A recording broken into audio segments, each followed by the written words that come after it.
Many thanks for being there. Now, South Africa's Home Affairs Minister, Aaron Motsoaledi, says the recently published white paper on citizenship, immigration and refugee protection contains radical proposals that are aimed at overhauling the migration system in South Africa.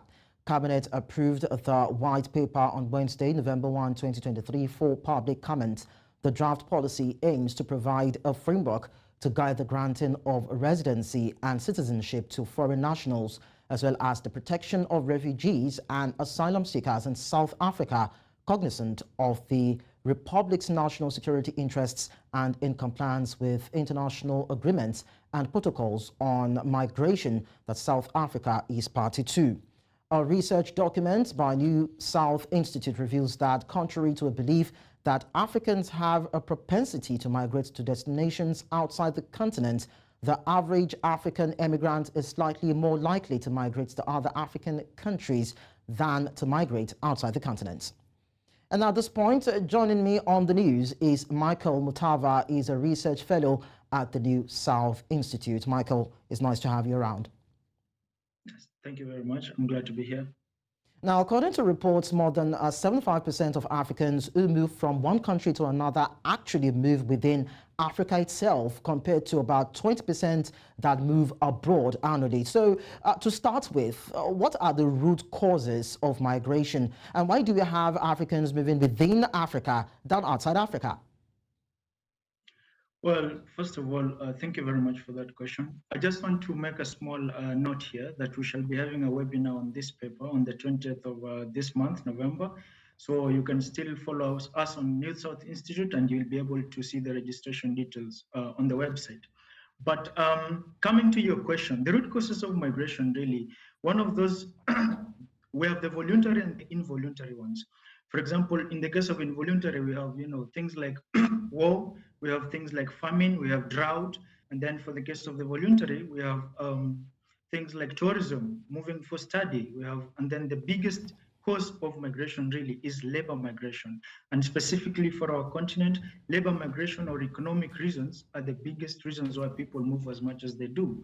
Now, for the simple question of why we move more within the continent as opposed to without, is because we are Africans. We are the same people, we speak the same languages, we have sort of common heritages. We are only separated by boundaries sometimes, but really we're the same people. But I should mention, even though we move a lot in the continent, more than we move outside, I must say that the rate of migration is low compared to the global average, because Africa has around 1.8% density of migrants compared to the global average of 3.6, and in Europe and Northern America they're above 10%. So it's really, really quite low. So earlier on, you talked about war being one of the reasons why Africans migrate. And of course, we're aware that over 20 million people in Africa are displaced by conflict, making it the most conflict-affected region in the world. So are these unrest totally unavoidable, or you would say it is fueled by external factors who may have vested interest, as some have speculated?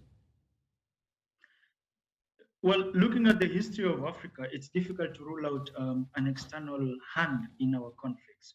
Looking from the days of Belgium-Congo, the relationship they had with, killing the popular leader, Patrice Lumumba, for example, and also installing a puppet leader, an imperialist, Mobutu. That already shows you that the West has an interest to some extent in Africa, and especially because of our resources. So you can't rule that out. Also, if you look at what happened in Libya and Muammar Gaddafi, there is every reason to believe that there are external interests on the continent, especially because of our resources. And this is a really clearly well-known fact. But other than that, I should also mention that there are serious issues of governance. Some of, the Africa Union had projected that by 2020, they would have silenced the guns on the continent, but that has not happened. Why? Because they had an approach also of trying to imagine that we were dealing with insurgents a lot, external aggression.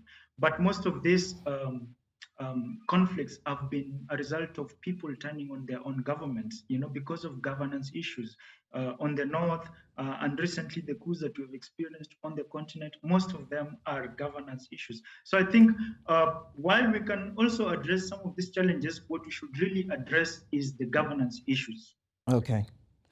Okay. So, Michael, let's quickly look at the white paper that was recently published on citizenship, immigration, and refugee protection. According to that paper, it seeks a proposal which has to do with a framework to guide the granting of residency and citizenship to foreign nationals, as well as the protection of foreigners and asylum seekers. So, tell me, is this a one step forward to securing or to ensuring the safety of Africans as they migrate, not only in South Africa now, and the need to also escalate such discourse beyond South Africa and look at it continental-wise?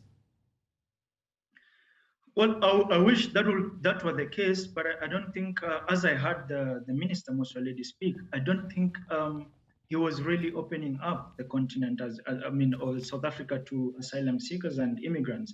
In my view, I felt that he was sort of tightening the noose, because I heard that for asylum seekers, for example, if you come from the western part of Congo, and they realize that most of the aggression is happening on the eastern part, you can't access South Africa. So I feel like he's not loosening the noose, so to speak. He's actually tightening it, which is not the right approach. I mean, we have a continental we have a free movement protocol on the continent. Why can they start with the ratification of that protocol? Why can't they first of all look at ways to expand the free movement protocol within South Africa, for example? Because South Africa has been known to oppose the SADC free movement protocol. They just are in favor of bilateral agreements. So I think this is actually the wrong approach. They are trying to tighten the rules, and this is not going to work, because tightening the rules does not do much for reducing the number of undocumented immigrants, for example. This has been shown, because what they will do is they just become cleverer. They find out new ways of coming into the country, and that is not going to help anybody in the long run. And by the way, illegal migrants come into the countries legally. Only later they decide to become illegal, because you will come through a plane, not through even a border. Come through a plane, and then when you're supposed to stay in the country for 90 days, after the 91st day, you maybe you don't go back, and you become an illegal migrant. So he's only exacerbating the situation. Michael Mutava, thank you so much for talking to us. Good.